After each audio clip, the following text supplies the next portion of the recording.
Oh, hey, what's up? Psych. No one's here. 'Cause you're blocked. Message, but it's lost in the void. Guess you dropped something I finally destroyed.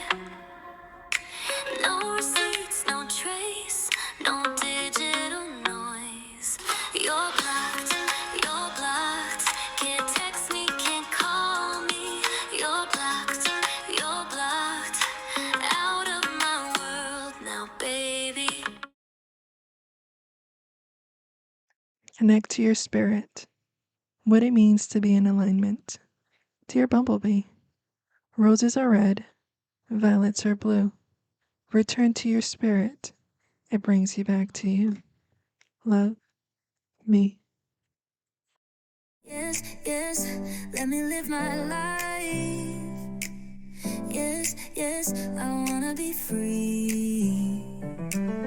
Yes, yes, don't tell me what to do. Yes, yes, I am my own woman. I am my own woman. Hello, hello, my beautiful bumblebees. Welcome back to Girl Talk. I'm your host, Vic Mary, and if it's your first time here, welcome. Tonight's topic, connect to your inner spirit. What it means to be in alignment. Okay, Bumblebee, let's talk about this. So what does it actually mean to stay connected to your inner spirit? And why does every relationship feel heavier when you're not aligned with it? When I say inner spirit, I'm not talking about detached from reality. I mean the quiet part of you that knows something is off before your mind can explain it. Listen closely, because I really want you to hear this. Being aligned with your spirit is when what you feel and how you live are actually in harmony. Let me repeat that so you can understand.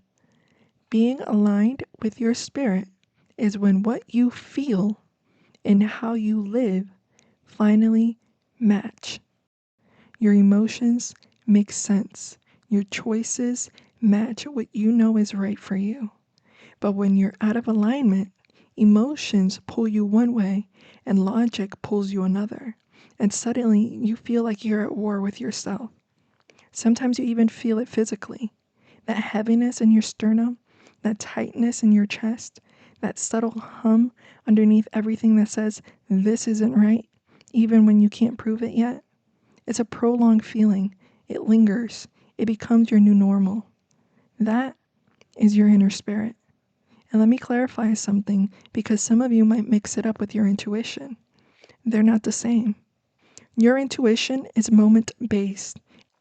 It kicks in during specific situations, a sudden feeling, a quick warning, a moment where something doesn't add up. But your inner spirit, it's constant. It's woven into your daily life. It's the ongoing relationship you have with yourself. It's the part of you that's always paying attention, always trying to guide you back into alignment, even when you're not listening. And this is something a lot of people don't realize. Because when you're disconnected from your spirit, you don't notice yourself drifting. You check out emotionally. You zone out during conversations. You lose yourself in relationships. And you don't even realize it until the moment is over. It's only afterwards where you're like, wait, where was I? Why did I just disappear like that? Your spirit tries to get your attention, but you're not listening yet. But when you start reconnecting, something changes. You begin catching yourself in real time. You notice the drifting as it's happening. You feel the pull in your chest that says, no, something isn't right here. That's your spirit waking back up. That's your awareness coming back online. Some people never reach that point. They stay in toxic situations because they never notice the disconnection at all.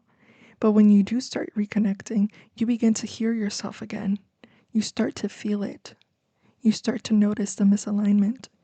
You start to realize this person is pulling me out of myself. And I want to add something personal here because I've struggled with this too. There were moments in my life where I drifted away from my own spirit without realizing it. And for me, that showed up as mentally checking out during difficult conversations, not because I didn't care, but because other people's pain reminded me of my own. My mind would drift, almost like it was trying to protect me from that feeling. I'm not a psychologist, and I've never been to one, but I know my body well enough to recognize that it was a kind of emotional shutdown, a coping mechanism. And I've gotten better at catching it, better at grounding myself, refocusing, and coming back to the present moment. Connection, it isn't instant, it's a practice. When you're disconnected from your spirit, you begin to move against yourself. You say yes when you mean no. You overthink every decision and still feel unsure. You feel tired in routines or relationships that used to feel fine. You start confusing what you want with what other people expect from you. Sometimes you feel everything all at once, overwhelmed and flooded. Other times, you feel nothing, numb, checked out. And from there, sadness, anger, and guilt, they stop being signals and they start taking over. Okay, Bumblebee, let's talk about sadness first. Sadness hits the hardest when someone you care about stops trying and you know what real effort looks like. You've seen it before, people calling, showing up, checking in, meeting you halfway without you having to beg for it. So when you're in a connection where they don't do that, you don't just feel sad, you start questioning yourself. You start thinking, if I were enough, if I mattered more, they would try. They would show up differently. You compare what you're getting to what you know effort is supposed to look like. And that comparison, that's what hurts the most. That sadness when you're disconnected from your spirit. You turn their lack of effort into a reflection of your worth.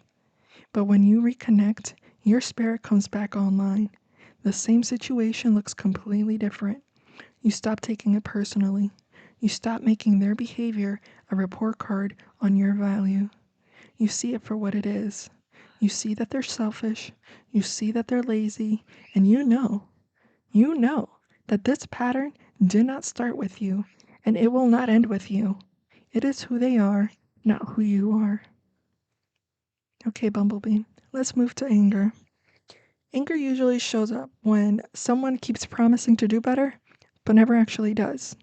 They say they'll change, they'll show up, they'll try harder, but their behavior never matches their words. Sometimes it's weaponized incompetence. They pretend like they don't know how to do better. So you end up carrying the emotional work for the both of you. Other times, they just don't have the maturity to follow through. They gaslight you, minimize what you feel, or make you feel dramatic. And then, right when you start to pull away, they give you just enough effort to reel you back in. You tell yourself, maybe this time is different. Maybe this time they mean it. But the pattern doesn't change. And the anger, it builds. Not just towards them, but towards yourself. You get frustrated for letting it continue, for staying, for hoping their effort would eventually match your words. That is anger when you're disconnected from your spirit. It becomes a loop, a cycle, instead of a message. But when you reconnect, anger shows up differently.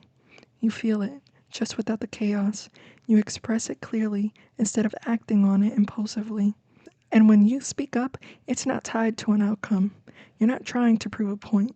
You're not chasing anyone for validation. Your bruised ego is no longer driving the car. You know the feeling will pass, and when it does, you move on. You don't rearrange your entire life for someone who has already shown you their level of effort. And for some of you, even revenge stops feeling necessary because clarity gives you all the closure that you need. Okay, Bumblebee, let's talk about guilt. Guilt is one of the biggest reasons women stay in the wrong situations longer than they should. When you're disconnected from your spirit, guilt convinces you that leaving means you didn't try hard enough. Sometimes the other person feeds that guilt. They'll make you feel like walking away means you gave up too easily, or that you were supposed to carry them forever. Other times, the guilt comes from you. You've invested so much time, energy, emotion, that leaving feels like throwing everything away. And then there's society, the people who say relationships are hard. You're supposed to work through it. But here's the truth. It is only hard with the wrong people. Healthy love doesn't drain you. Healthy love doesn't require you to break yourself in half to keep it alive. That's how guilt traps you. It turns loyalty into punishment. You keep giving chances, hoping they'll finally meet you halfway. But they don't. When you reconnect to your spirit, the fog around that guilt lifts. You realize the emotional pain is no longer worth it. You see that it's not about your worth at all. They're the ones who are not worth a damn. Their empty words don't work on you anymore. You're so emotionally exhausted that you just don't care to be convinced again. The guilt loses its power. And when you step back and look at all three, sadness, anger, and guilt, you start to see the pattern. When you're disconnected from your spirit, sadness makes you question your worth. Anger keeps you chasing change that never comes. Guilt convinces you to stay long after you should have left. But when you reconnect, everything becomes clear. You see their patterns, the laziness, the selfishness, the broken promises, the emotional games. You understand that their sadness, their anger, their guilt will try to pull you back in. They'll ask you for another chance. They'll say the right words. But you've seen the pattern already, and you no longer trust their words or their actions. Being connected to your inner spirit doesn't mean you avoid emotion. It means you understand it. You ask, what is this trying to tell me? What is this showing me about them and about me? You move with your emotions instead of against them. You stop abandoning yourself just to keep someone else comfortable. And you finally choose better because you choose yourself. Here at Dear Bumblebee, we don't need a replacement to prove that we're worthy. We can be bad all by ourselves. So, Bumblebee, let me ask you something. Which part of your spirit have you been ignoring lately? Drop it in the comments. I want to hear your story. And until next time, bye! Knocking on my inbox, but the door won't swing. Your name's a ghost, no longer.